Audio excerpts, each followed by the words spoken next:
Good morning. Namaskar. Puranji, namaskar. Let us start with a prayer. This is on page 168 of the book, The Universal Prayers, the last one on that page. And this shloka is from the Shiva Mahimna Stotram. You are familiar with that.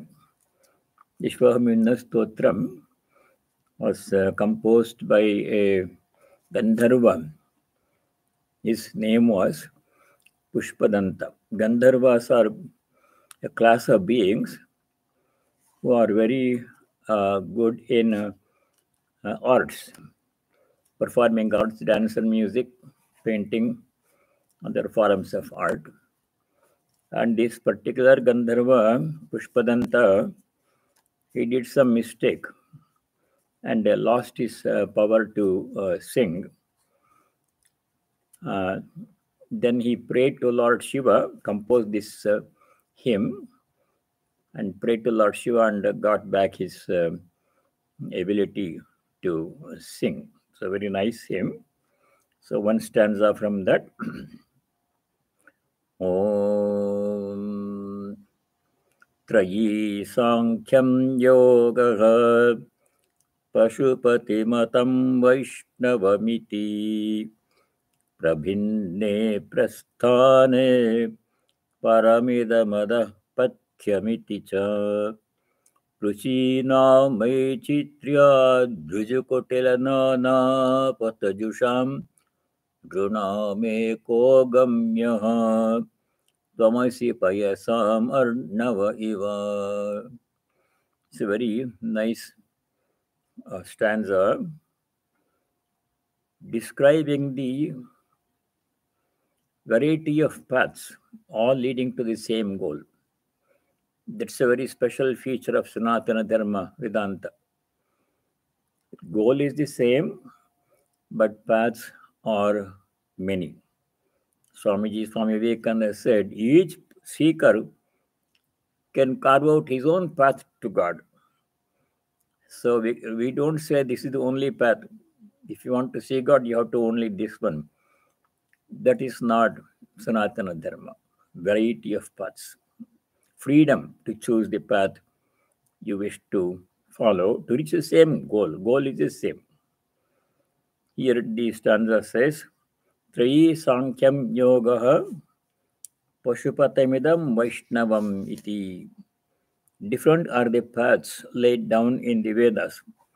Sankhya, Veda, Trayi Sankhyam, the three Vedas. The fourth one is implied. Sankhya, Yoga, and Shaiva, and Vaishnava scriptures. All the scriptures describe various paths to God. Of these, some people follow one path and other people follow other paths. Whatever they think is the best path suited for them, each person can follow and reach the same goal. Devotees follow these different paths because of the difference in their tastes, abilities, and tendencies. Everybody cannot do Raja Yoga. Everybody cannot do Jnana Yoga, which are I am Brahman, I am the body, I am not the body. Most people cannot do. So different paths are there. Each person follows his or her own path depending on convenience, ability.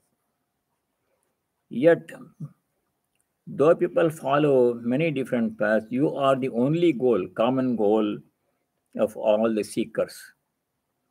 Just as rivers flowing in different directions, each river following its own course, sometimes straight, sometimes crooked. But all the rivers end up in the same ocean. In the same way, seekers following different paths reach the same goal, namely the Lord yourself. Om Shanti Shanti Shanti. Om peace, Peace be within us all, peace and harmony be amongst all beings, and peace be everywhere in nature. Swami Vivekananda said the same thing in the Parliament of Religion speech. The paths are many, the goal is the same. And he gave the same example. As different rivers flowing in different directions reach the same ocean, their common destination, seekers seeking God in following different faiths reach the same goal, namely God. So there need be no fighting or quarrel as to which path is better. Depends upon the seeker. Whichever path is convenient, appropriate, easy to follow for each seeker, that seeker can follow that path. The harmony of religions. That is a special feature of Vedanta Sanatana Dharma. We shall continue our study of 14th chapter, conclude it. Maybe finish it today and begin 15th chapter.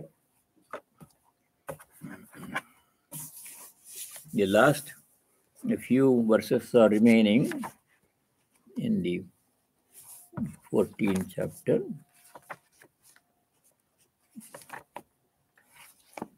Okay.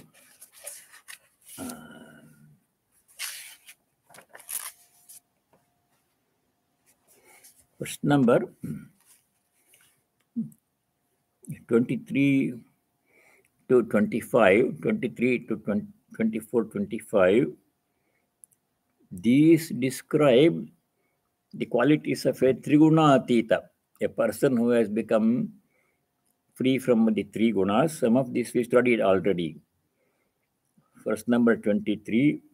Udasena vadaseno gunairyo na vichalyate gunavartanta ityeva yovatishtati nengate. As if indifferent. Udasina means indifferent, means not taking any one particular side. Udasinavat, as if he is indifferent. He is concerned about everybody's well-being. That way he is not indifferent, gunatita. But he does not take any particular side, favor one person over other person. Treats everybody alike. Udasinavadasinaha yaha gunaihi na vichalyate. He remains unaffected by the gunas, sattva, rajas and tamas. Does not yield to tamas or rajas and always remains sattvic and eventually transcends sattva also. Guna vartante iti eva yo avatishtati nengate. Is firmly convinced that all activities happen by the interplay of the gunas and their components. The three gunas, sattva, rajas and tamas, they are the components of prakriti, nature. Nature is what appears as body, mind, sense organ, sense object.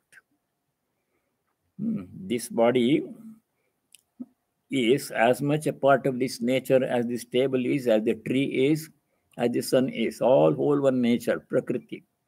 That's all prakriti. The constituents are sattva, rajas and tamas. Atman is different.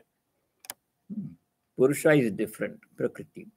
Within the domain of prakriti, all actions happen. Sense organs interacting with sense objects. Sense organ, one or more sense organ. Mind is also a sense organ. They interact with one or more sense objects. Then action happens. And Purusha is, Atman is separate, does not get involved in action, pure consciousness. That's the main point in Vedanta. So a Gunatita does not associate himself with the gunas. He says, I am free, I am not subject to the gunas. I am the Atman, I am free, I am not involved in action. If I am not involved in action, then I am not subject to fruits of action. No karma phala. Ordinary jivas, having body consciousness, they think they are the performers of action. Kartrutva, kartapan.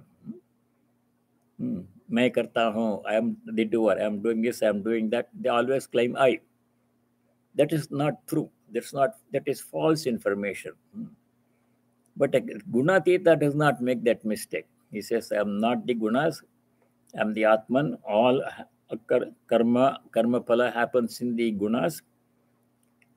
Gunas appearing as these sense organs and sense objects. I am neither of those. I am free from karma phala. That is what is being described here. That position we should take. Now this is not new information. This has already come in the 3rd chapter and 5th chapter. How a jnani or a bhakta having pure devotion, vibhacharani bhakti, can become free from the 3 gunas. In the 3rd chapter, the same information has come, so we have to go back and connect them. Otherwise, we'll forget the old information, associate the same ideas. Chapter 3, verse 27. There, Bhagavan Shri Krishna says, all actions happen in the domain of Prakriti, by the components of Prakriti. Components of Prakriti means Prakriti, nature appearing as sense organ, body, mind, sense object. There all the actions happen. So 327. Prakrite kriyamanani gune karmani sarvashaha. Prakrite gunai sarvasha karmani karyamanani. By the gunas of Prakriti, Sattva, Rajas and Tamas, all actions are happening everywhere. But an ignorant person claims that he is the doer of action. Ahankara vimodhatma kartahamiti manyate. Sri Krishna with a strong language here. Ahankara vimodhatma. If anybody says, people are fond of saying, oh, I am doing this work, I am managed all these things, I created this one, I did this one, why I? When people say like that one, they don't know the truth. So Sri Krishna calls them Ahankara Vibodhatma. Ahankara means person thinking is the body and the mind. Vibodhatma, not knowing the truth. So that mistake Gunatita does not do. Then what does a Gunatita do? Next verse, 328. Tattva mahabaho gunakarma vibhagayo guna guneshu vartante iti matva na sajjate. Tattvavit. Tattva means the truth. One who knows the truth about gunas and the Atman. Tattvavit guna karma vibhagayoho tattvavit. Guna karma. What are the gunas? Where all the actions happen. Gunas appearing as sense organ, sense object. Their actions happen. A person who knows this truth, Tattvavit Mahabaho, Guna Karma Vibhagayoho, Guna Guning, Karma Phala is being felt in the body mind. Good action brings good result, bad action brings bad result, pain. All that is being felt in the body mind only. I am none of those things, I am above those things. Nasajjate does not become attached to karma phala. 328. So there we studied the same idea. Then again it came in the chapter 5, Jnani's position. Chapter 5 slokas 8 and 9. The Jnani says, Jnani performs all actions everybody does at the body mind level. Yet he or she claims he is not the doer, Jnani. He says, chapter 5, verse 8 and 9. Naiva kinchit karomiti yukto manyeta tattvavet pashyan srinman sprishan jigran ashnan gachan swapan shwasan pralapan visrujan grinhan vanmishan nimishan napi indriyani indriyartheshu vartanta iti dharayan. Very interesting 2 verses in chapter 5. Jnani says, Naiva kenchit karomi, I'm not doing anything at all. But his body mind is active. Like everybody else, Jnani also eats, walks, talks, and speaks. Does many things. What are the actions Jnani does? Pashyan, we see things, Jnani also sees things. Srinvan, we hear things, hear sounds, and Jnani also hears sounds. Pashyan, Srinvan, Sprishan, we touch things, Jnani also touches things. Like this one. Ashnan, we eat things, Jnani also eats. Pashyan, Pashyan, Srinvan, Unmishan, Nimishan, Napi.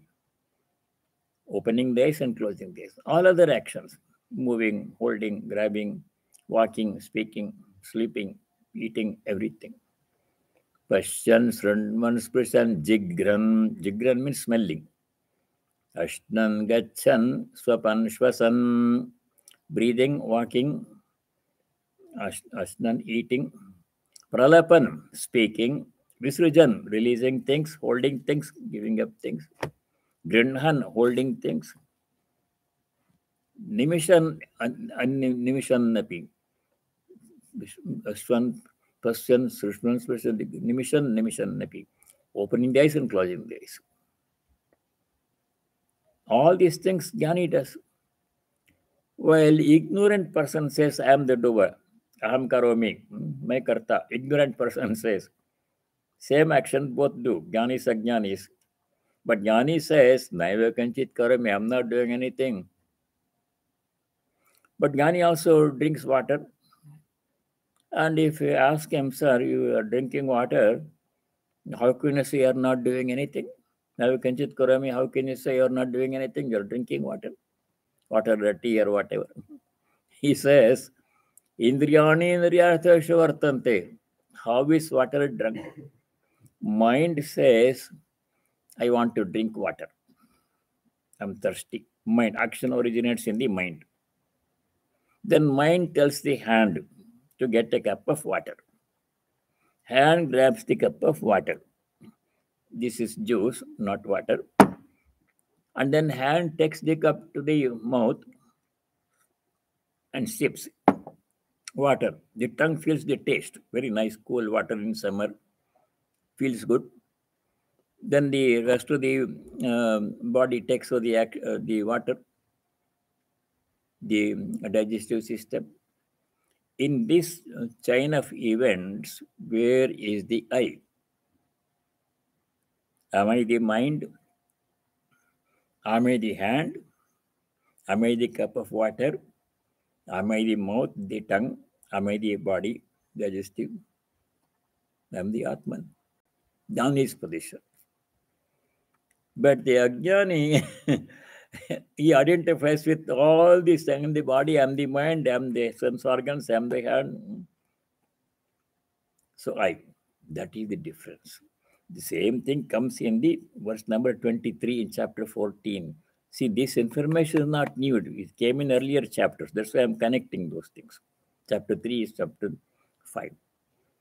Udasinavadasino gunairyo na vichalyate guna vartanta ityeva yovatishtati nengate. Seated as if he is indifferent. What? He, the Gunatita or she, is not disturbed by the components of the Guna, Sattva, Rajas, and Tamas. He does not get perturbed, but remains steadfast, holding that, thinking that constituents alone prevail. Constituents means the components of Prakriti, three Guna, Sattva, Rajas, Tamas. They are all the actions of karma pala happening there, separate. It's Gunatita. So that is the how a person becomes Gunatita, but dissociating oneself from the Gunas, Sattva, Rajas, and Tamas, which appear in the form of body, mind, sense organ. The next sloka, very interesting sloka, 24. The topic is very familiar to us from earlier chapters. 24. Samadukha sukha swastha समलोष्टाश्मकाञ्चनः तुल्यप्राञ्जलशोभितः Priya Priyo Dhiraha Tulyanindatma Samsrutihi.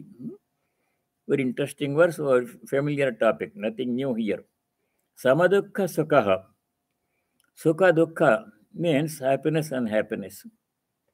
Sama remains calm, does not become affected too much. When Sukha comes, happiness comes, but does not jump and become elated and exalted and celebrate. Next moment, things may change. Nothing is permanent, Sukha Dukha. It remains calm. Thank you. When Dukkha comes, the Gunatita does not become too much dejected, angry, bitter, depressed. It's okay. This also shall pass. This too shall pass. I remain unaffected. I do what is necessary. We have to take preventive measures before dukkha comes, anticipating problems.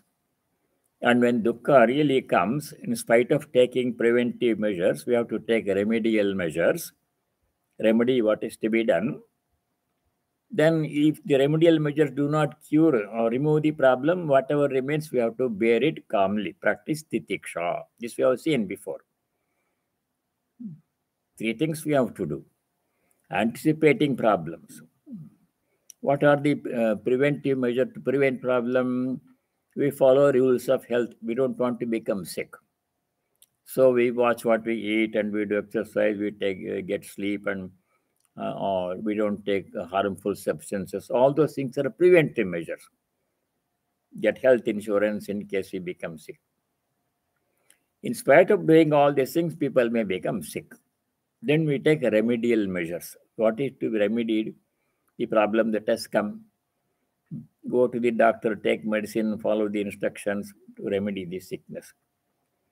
Then the sickness may go, or it may remain, or it may go on, some new problem may come, or it may go for some time and come back again. All these things happen.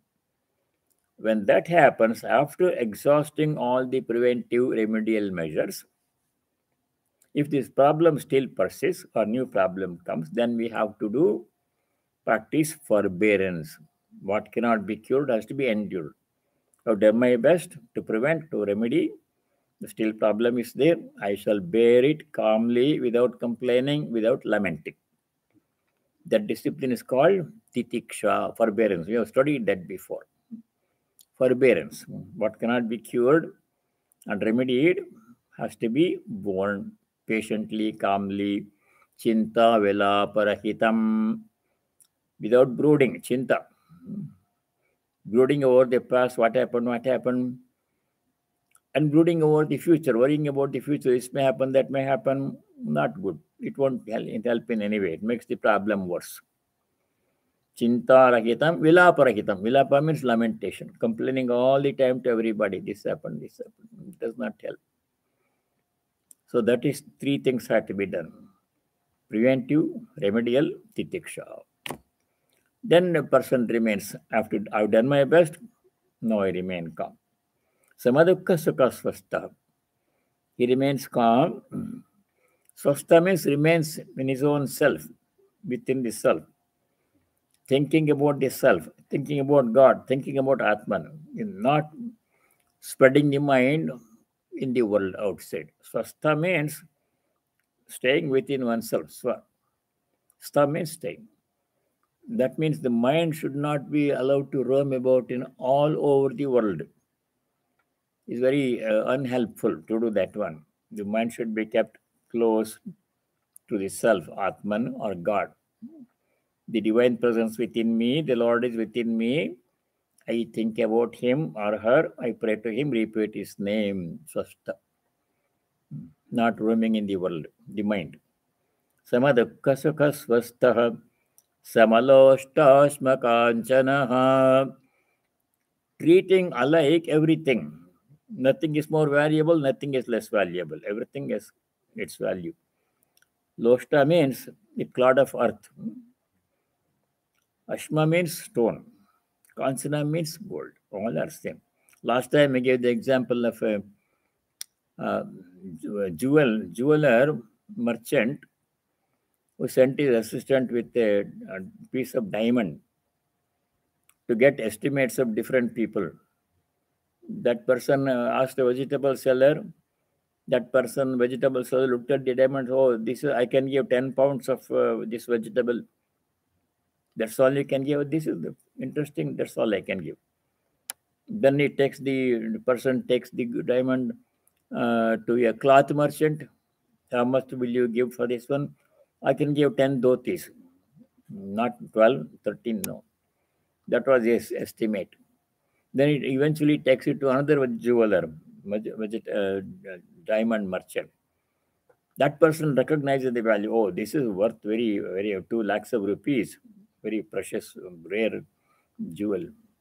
So each person assigns value to something depending upon his or her estimation.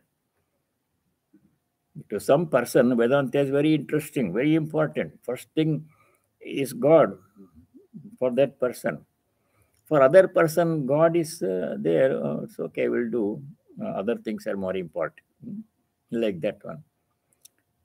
For the jnani, for the bhakta, God is the most important thing. Mat paraha, it comes in several places.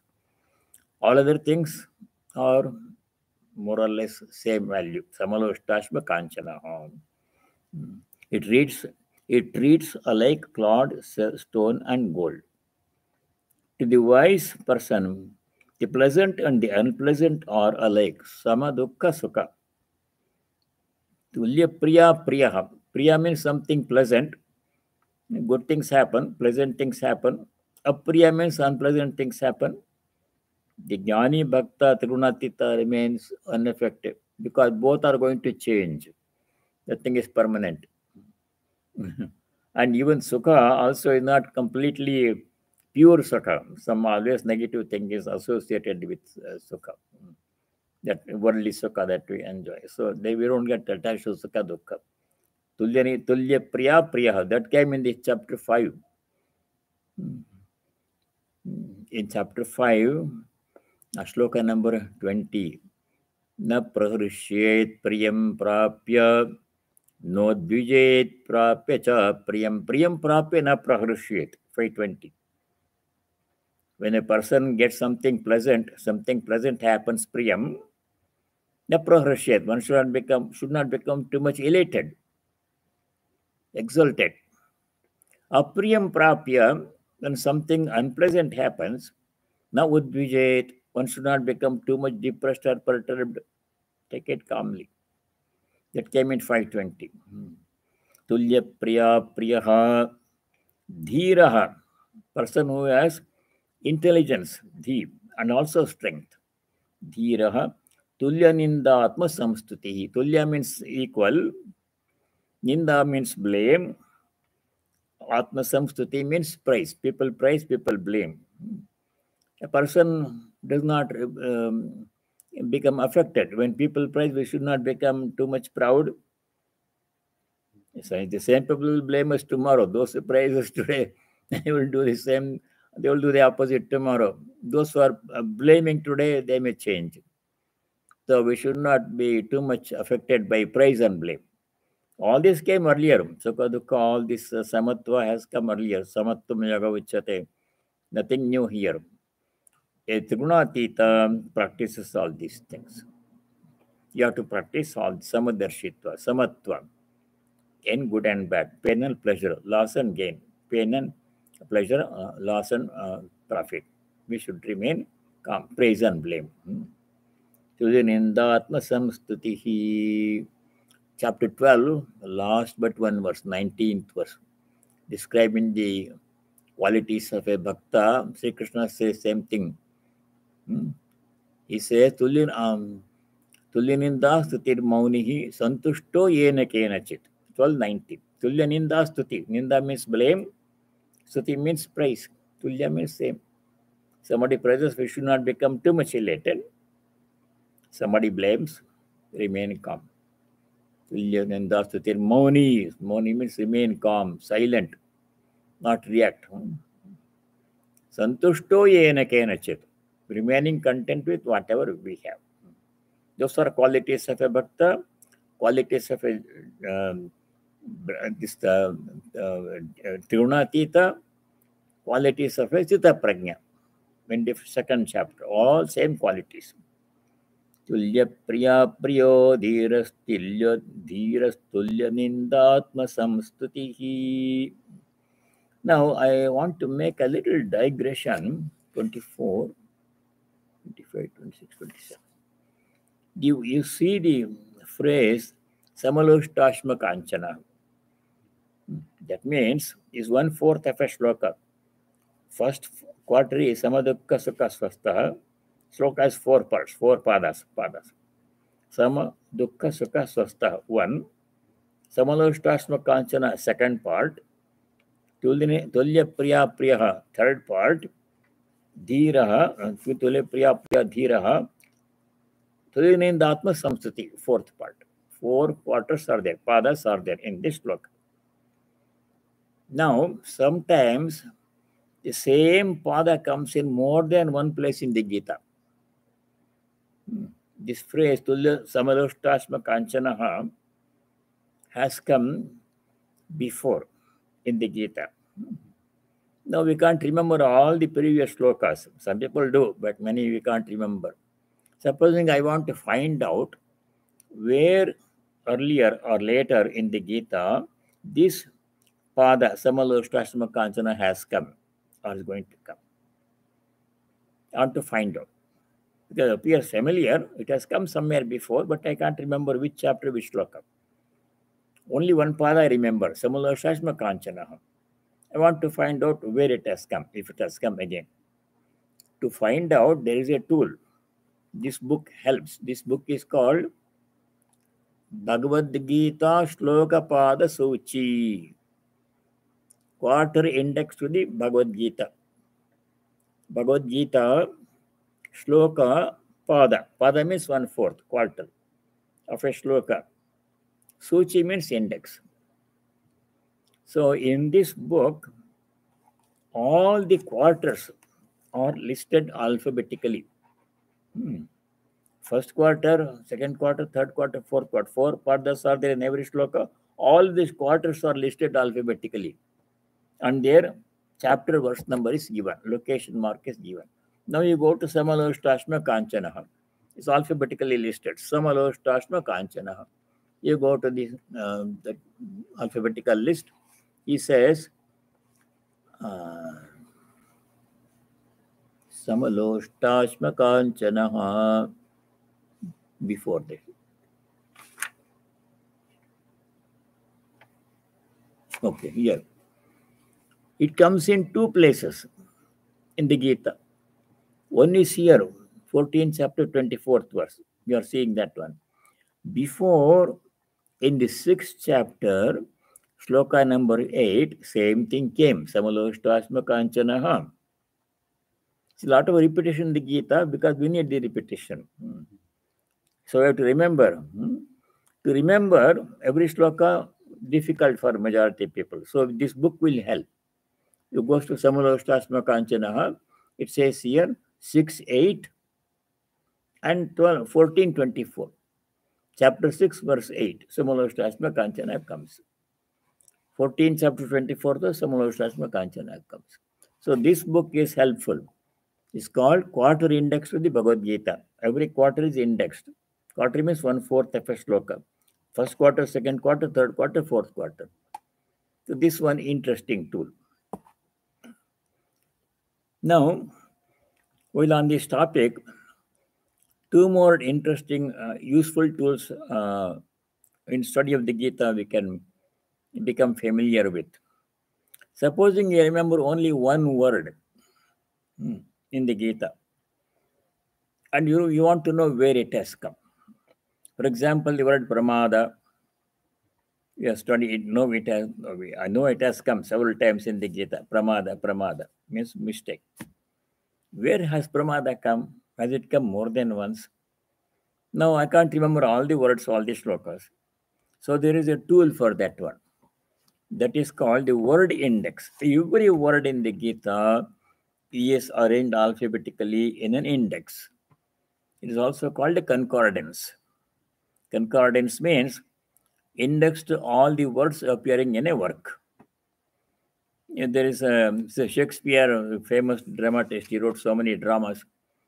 There is a concordance to Shakespeare's works. Whatever word he has used in any of the dramas or whatever else he wrote is all indexed alphabetically. You can find out like that one. There's a concordance in the Upanishads. Upanishads, there's about 30 different Upanishads, Gita also included. All the words are listed alphabetically. If you know one word, and you can find out in which Upanishad, which chapter, which section, which mantra, location is given. That's a bigger book. Now, this Gita, supposing I remember only one word, I want to find out where it has come. So, let us take the word Kanchana or Pramada is better because it has come several times. Kanchana has only come. Pramada. So, alphabetical index.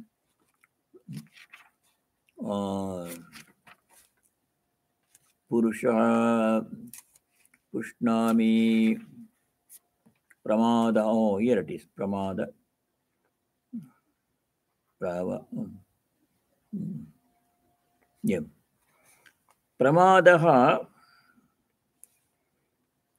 has come 4 or 5 places in the Gita. For example, Pramada itself has come in 14th chapter, verse number 13. See, all the words in the Gita are arranged alphabetically. So you go to Pramada, you see which shloka, which chapter. And if it has come in several places, all the shlokas, all the chapters are listed here. 4 or 5 places Pramada has come. All the chapters, verses are listed here. So this is called word index. Sometimes we remember a word, but we don't know where it has come. This index will help. So this is, I'll show the first page of the word index. It says index to words. Index to words occurring in the Gita alphabetically. The word index is also called concordance. Now, this word index does not appear in all the Gita books. Only some Gita books have this one. This Gita book, which is Bhagavad Gita with the commentary of Shankaracharya, translated by Swami Gambhirananda. Gambhirananda's book. This book has a word index. Many books don't have. It is many pages long. Now, that is second. One pada, where to find out? Quarter index. One word you know where it occurs, find out word index. Concordance. Quarter index, word index. Now, you remember the first word of a shloka. For example, Arjuna asked the question in the second chapter. Sita prajnasya ka bhasha samadhistasya keshava. Where is this shloka? We vaguely know it is the second chapter, but which shloka in second chapter we don't know. We only remember the first word or first couple of words. Sita prajnasya ka bhasha. Now, there's a first line index. The first line of all the slokas are indexed alphabetically. All these tools are very useful to do deep study of the Gita. We should become familiar with these tools. The first line index is also in the same book, Gambhiranandaji's book.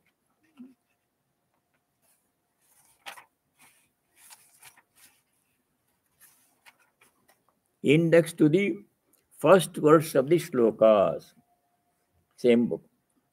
First word, if you remember, if any shloka, this will help you to find the shloka, where it appears, which shloka, which chapter. So these 3 tools are important. Word index, if you know one word, you can find out where in how many places it has come.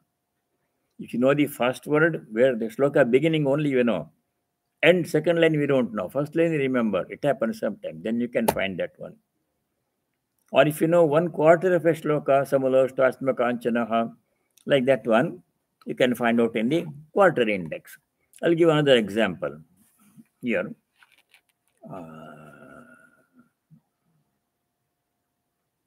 Sthita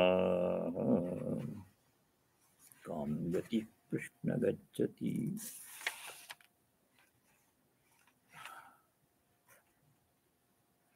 Several lines come twice here.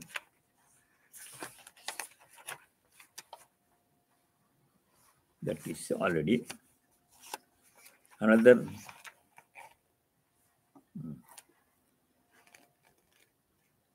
Sarvabhuta hite rataha.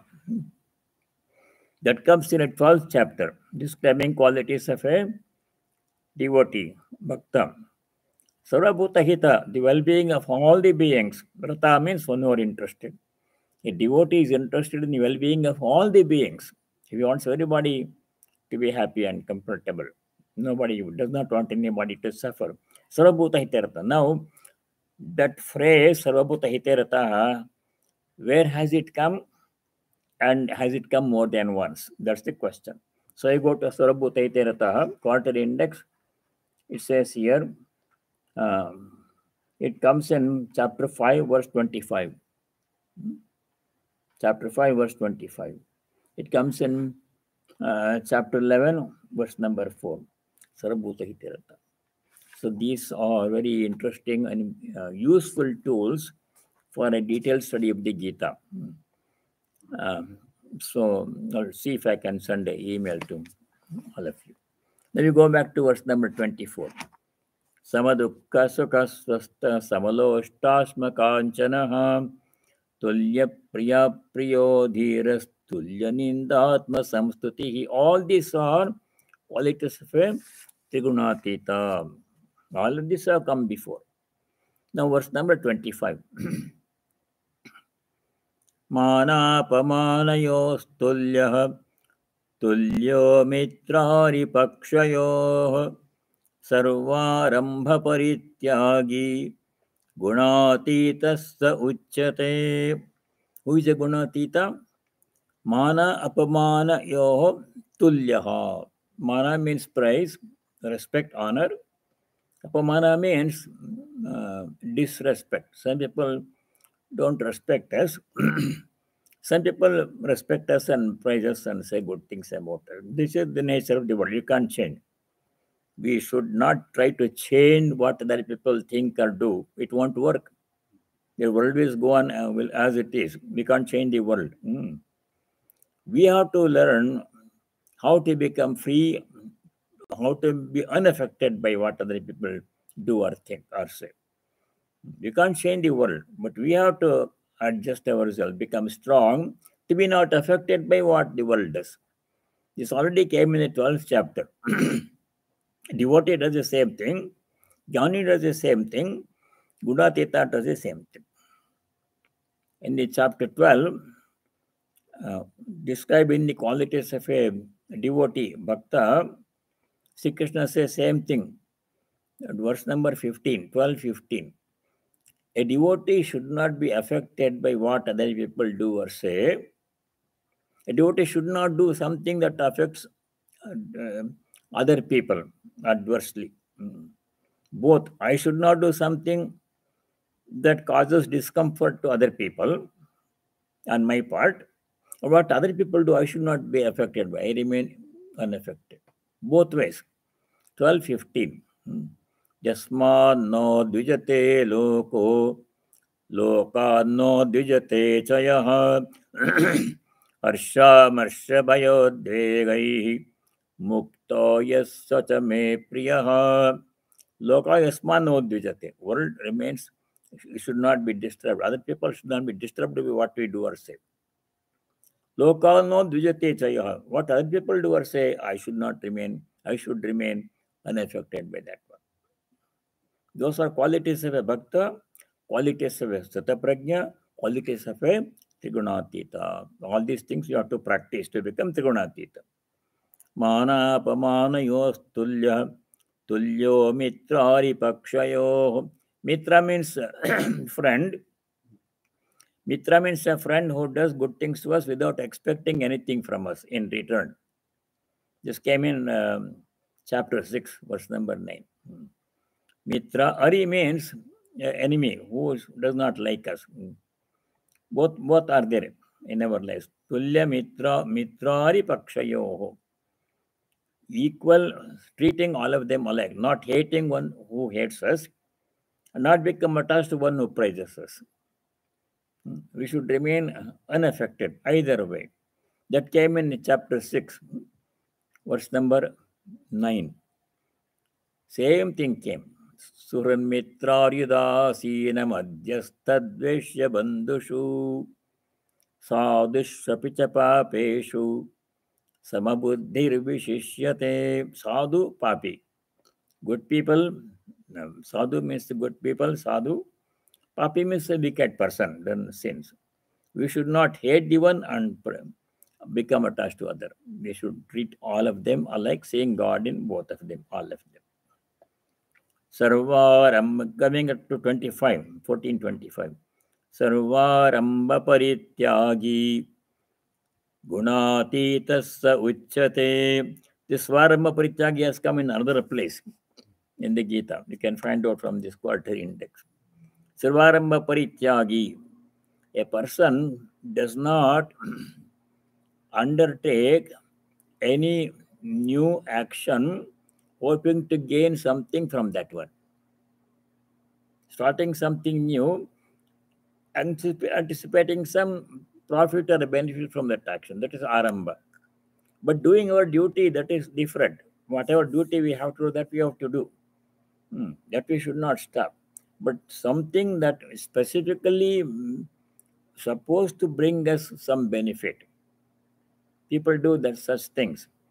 It's not necessary, but if I do it, I'll get this benefit, extra benefit. Just called aramba. Motivated action with the motivation of gaining something. Duty we have to do, that we should not stop.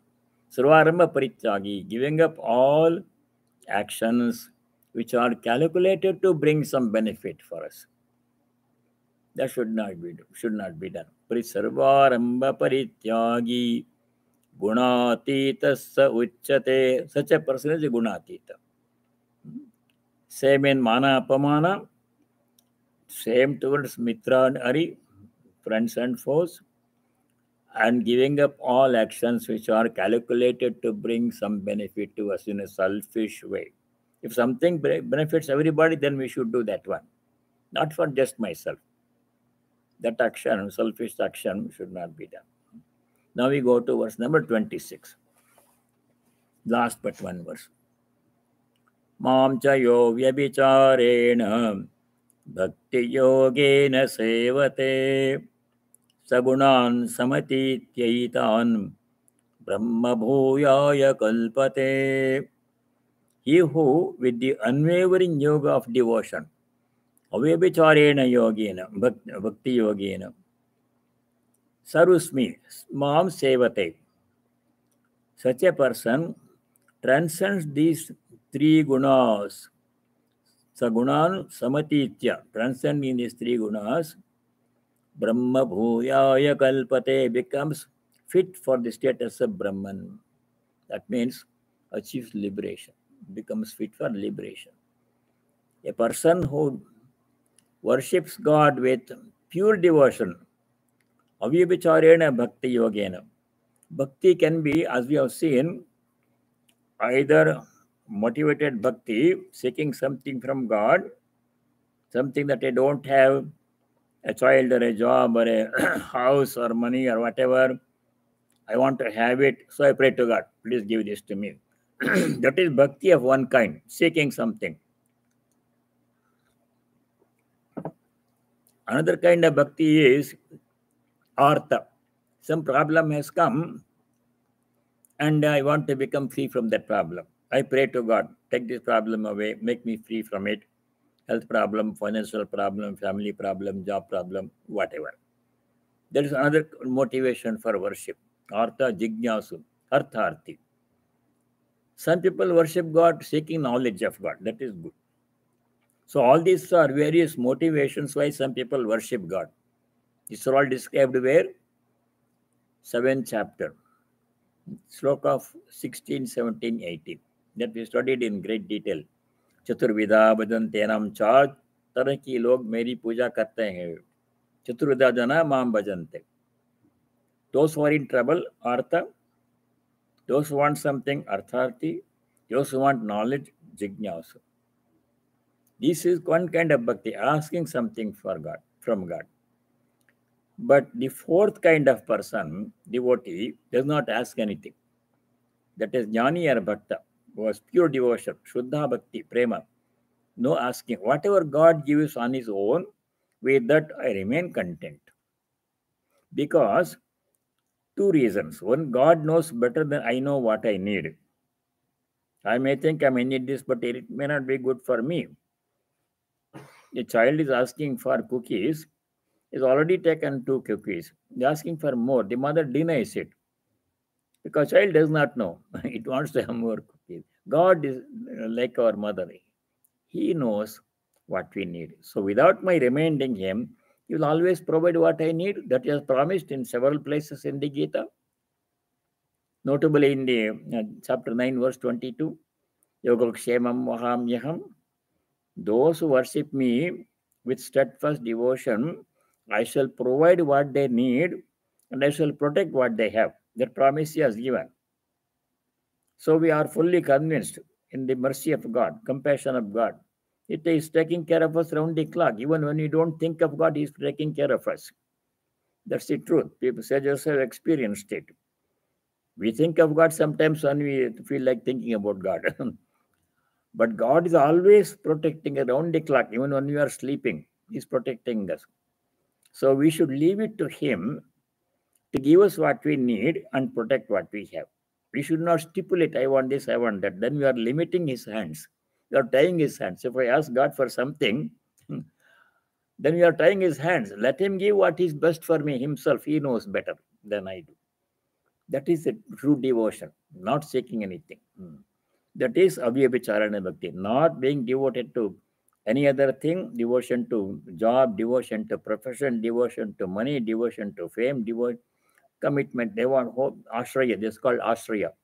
Anya shrayanam tyagaha nardase. Anyway, that's different. So, leaving everything to God with pure devotion, undivided devotion, unpolluted devotion, polluted by desire, fear. Person who worships God, Mam Sevate, Bhakti Yogena, Saha, such a person, Gunan Samatitya, transcending the 3 gunas, what happens? Brahma Bhuyaya Kalpate, becomes fit for the status of Brahman. That means becomes fit for Brahma Jnana or liberation on pure devotion. Now we go to the last verse.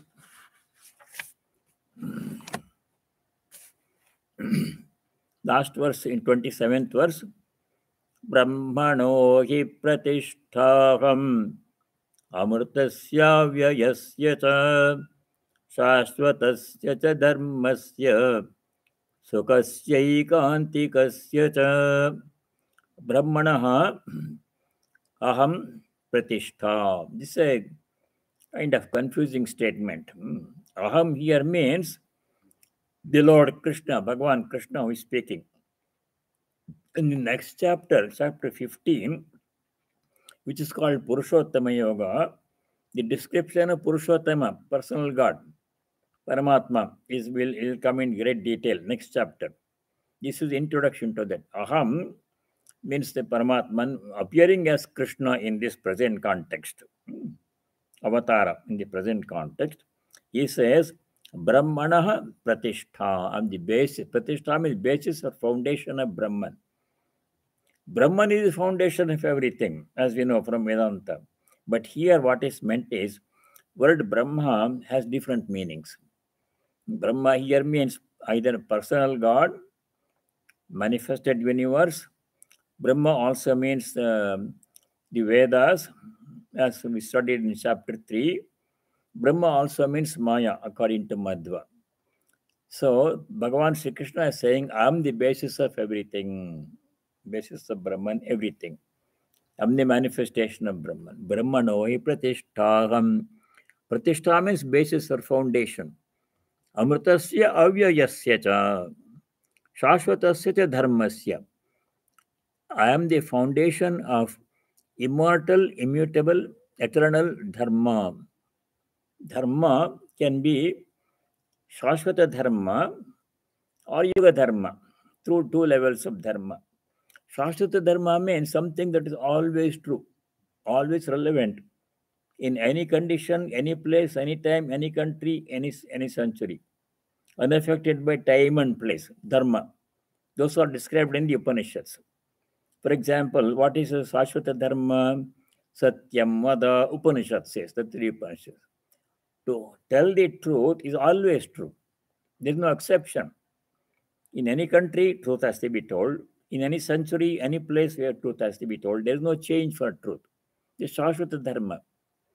But what is the example of Yuga dharma changing dharma?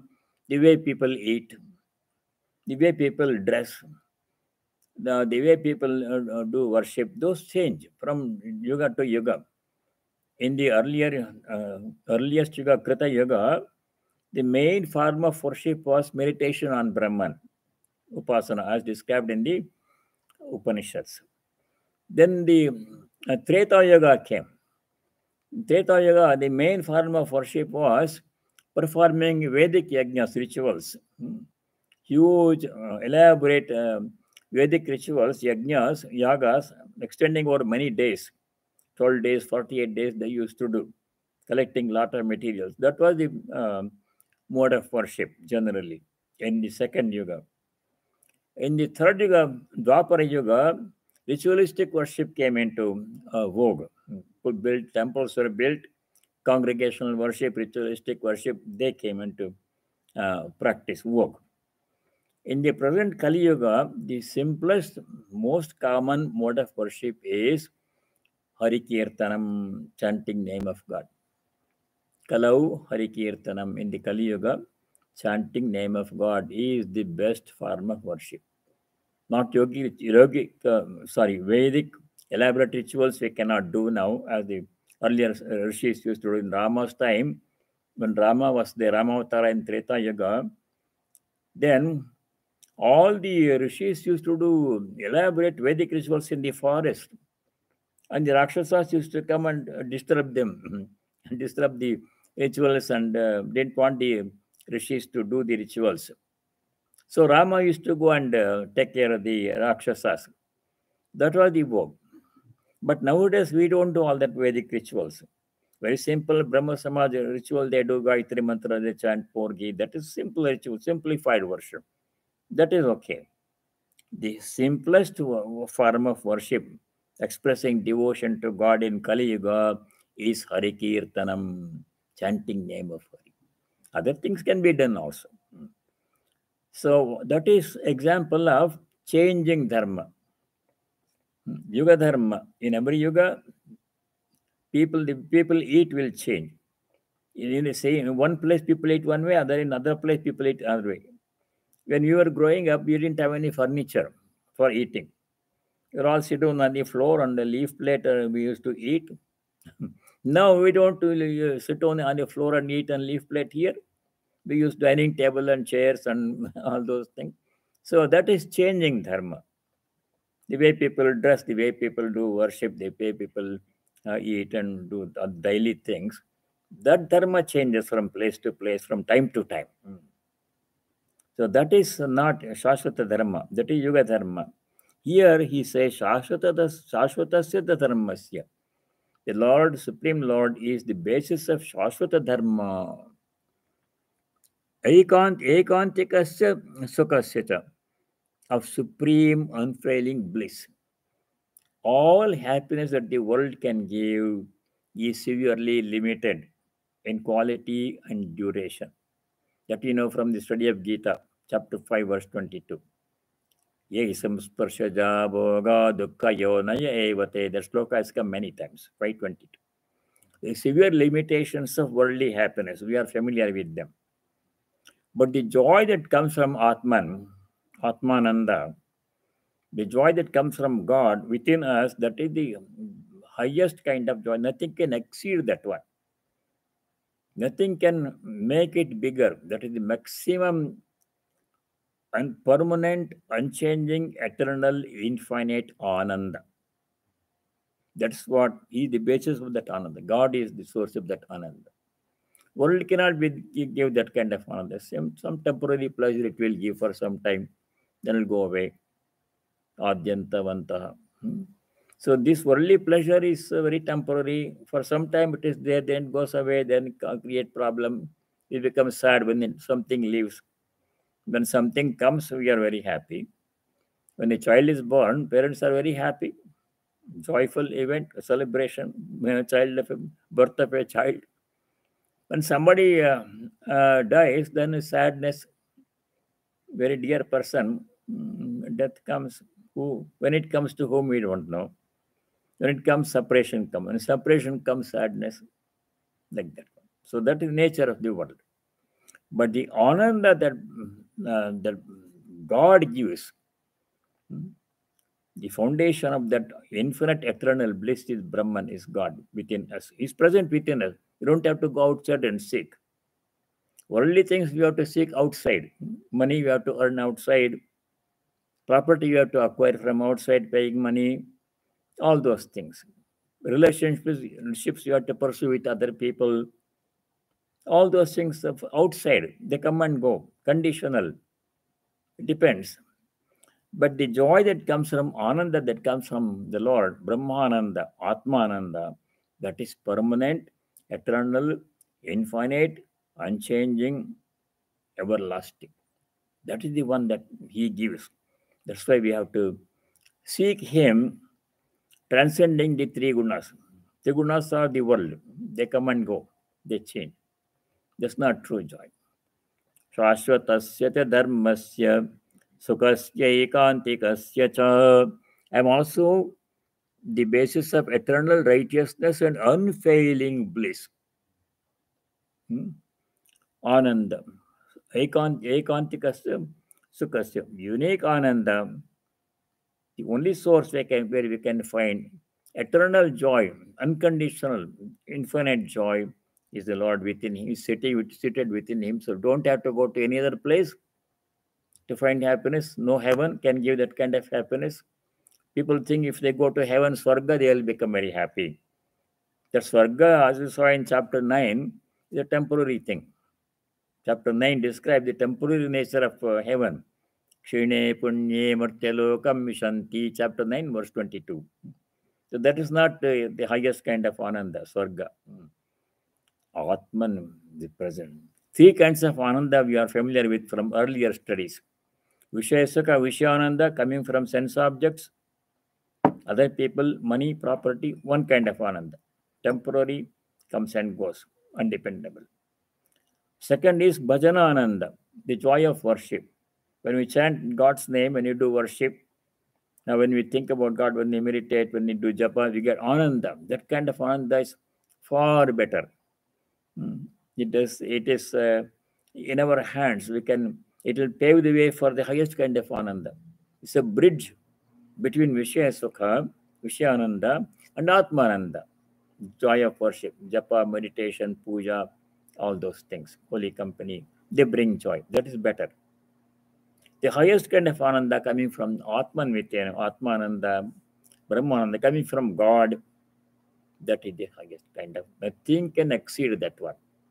That is what happens to a person who transcends the three gunas. So we shall stop here. Next time, God willing, we shall begin chapter 15. It is called Purushottama Yoga.